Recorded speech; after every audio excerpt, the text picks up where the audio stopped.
Hello everyone, in today's video I will show you how to get the author time, champion medal, and maybe even world record on the summer 2023 03. In this video we're gonna go into in-depth analysis of the world record on this track, and we're gonna go over to some details explaining what does the world record do in specific places, as well to get a better insight of Trackmania's mechanics so it can help you improve you at the game even outside of this track. Before we start, we have done some small improvements. So first of all, we're gonna have a bit of a skid marks, so properly we can, let's just say, see the gaps a bit better and see how important the skid mark gaps are. The second thing is I try to bit up the quality as well, so everything now looks a bit more crisp and it looks a bit nicer, so it's way better to understand if everything's pointed out as well. Try to improve some FPS and things like that, so it's just nicer to see what's going on. Anyway, let's jump to the track. So the 03 is a very straightforward grass map. However, it has a very important key part, as usually it's the case with the white maps.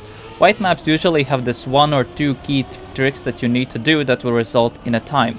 On this specific map, there's two key parts. It's the no slide at the very start that is going to be crucial for top times. You don't really need this to get the author time, but if you want to get champion medal or something even higher, then you will need to do this trick. The same case was going to be, this part is going to be quite crucial as well. Well, the ending is very straightforward. You just go straight, and in the start you do a small trickster. But the main key parts are going to be the snow slide right here and this section right here. Map itself is very straightforward, very simple in terms of difficulty, but it wholly relies on those main two tricks. There is some smaller stuff in the middle, but it's nothing too crazy. Anyway, we're gonna look at the current world record goes, which is done by Hobbit. Hobbit is one of the better time attack based players in Trackmania. Hobbit is usually a player who really goes all in on campaigns. Actually, interesting way, he started from just playing ranked, and he did not even go into campaign. Then he just realized, oh, there's a campaign afterwards, and started to play it like that. Hobbit, especially in higher ranks, used to be very, let's just say like that, he was not the player who you want to have it on your team due to lack of his consistency. Around in the last 6 or 9 months, he has really developed into a very solid time attack player, and even in some cover days have started to increase with his consistency. And there were even some like pro players trying to think of maybe we could like pick this guy up, maybe, or think just giving him a chance to get used to rounds environment, because this guy is one of the best pace-based players in Trackmania right now. It's just for pro play, it's still not enough with his consistency, which is for him is a massive weakness.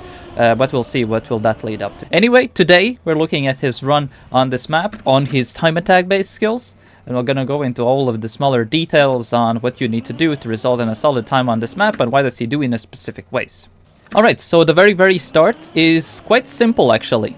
But there is a very basic thing that he does. As you see, he does not go straight, but he does take this bit sideways approach to the side and then goes to the left. So he goes from the right to the left. So why do you need that? On ramps especially, if there's like an incline, if you take it a bit sideways, it will cause a bit of a different angle to the car when it will go downhill. So it will cause a bit of an earlier landing at this part right here. So that's the main reason why he goes from the right to the left, but also the secondary thing is to create a setup point for this turn.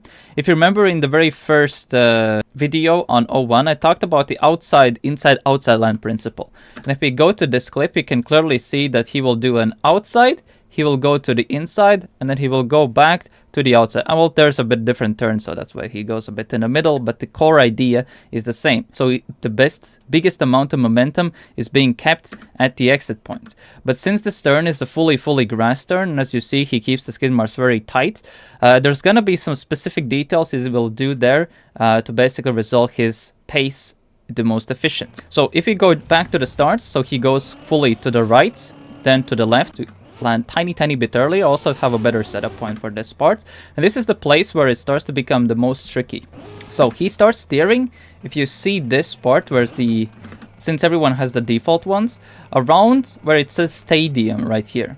So he starts steer around this point, which is actually way later than most people. Most people even start to steer, from what I have seen, I would say the more experienced players start to steer immediately right here and try to aim for the inside, but he waits a bit tiny bit later on. And the reason why he does that is so he gets a bit more outside approach. Then he does a slide cancel right here. So reason why he does a slide cancel right here is because at low speeds, we don't look here, we're gonna look here for our forwards velocity. on low speeds, especially on slidey surfaces like plastic, dirt, or grass, let's just say the car accelerates the best when the skid marks are overlapped like this.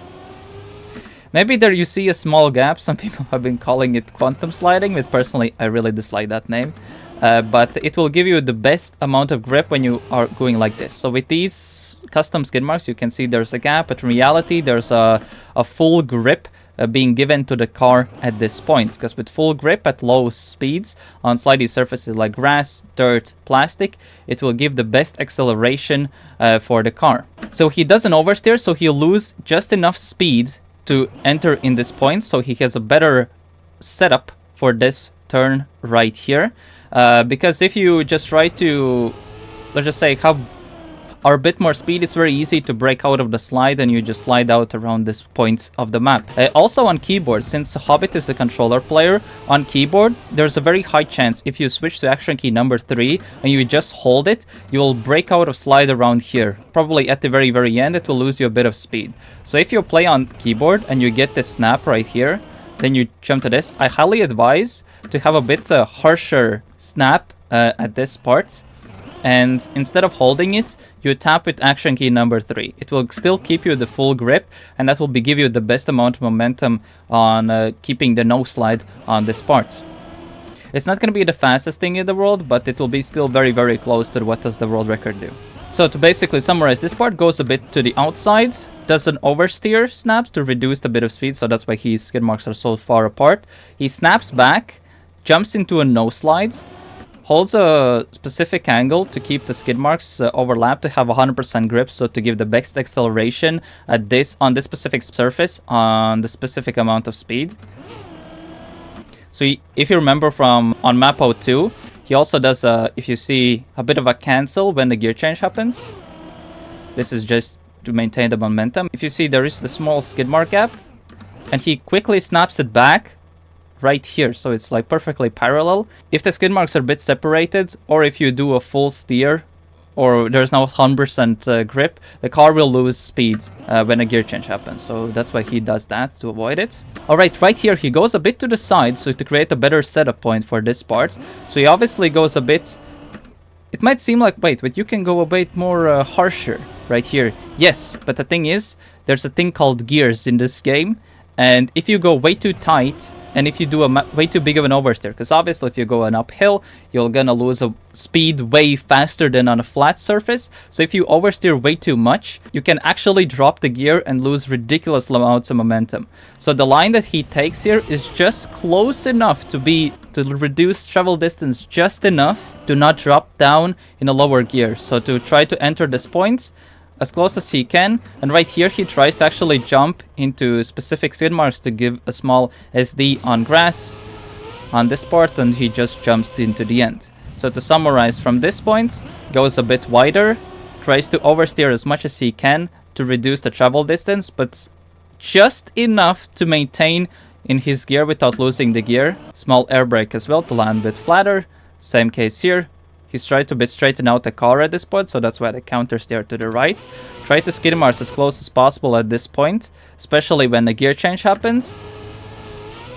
And just straight to the end. And he does a small wiggles at the very end to give a bit more speed. Because wiggles also help you if there's skid marks in a specific way on grass at this part, it will give a tiny acceleration boost at this part. And the reason why he does not maintain just one SD, instead of he does wiggles, when you basically initiate a slide or a small wiggle at the skid mark range, it gives a tiny bit more acceleration than maintaining a skid mark. So specifically at this specific speed. So that's why it is a bit more efficient than holding just a skid mark line at this point. So if we summarize a bit, so he goes from right to left to get a bit better landing here, to land a bit earlier. Goes a bit on the left, so to have an outside-inside line principle being set up. Here starts steering at the stadium mark. Oversteers here to reduce enough speed, also to create a setup point at here. Goes into a smooth steering to maintain the no slide right here. Cancels out the steering right here to avoid dropping the gear. Right here goes a bit to the side to create a bit better setup for this point with the outside line principle. Same applies here. Tries to go as inside as he can while still maintaining the gear. Small air brake with the counter steer Small air brake once again. One thing to mention actually here is that air brake cancels like this kind of rotation, but if you counter steer, it stops like sideways rotation. It not really stops it, it's more like slows it down. So that's why he does a bit of a counter steer right there. And here just tries to keep straight, nothing too crazy, and small wiggles at the end. And that will be Summer 2023-03. If you have any other questions about the map, make sure to ask in comments below. Anyway, that's gonna be it for me today. Thank you all for watching, and see you later. Bye-bye.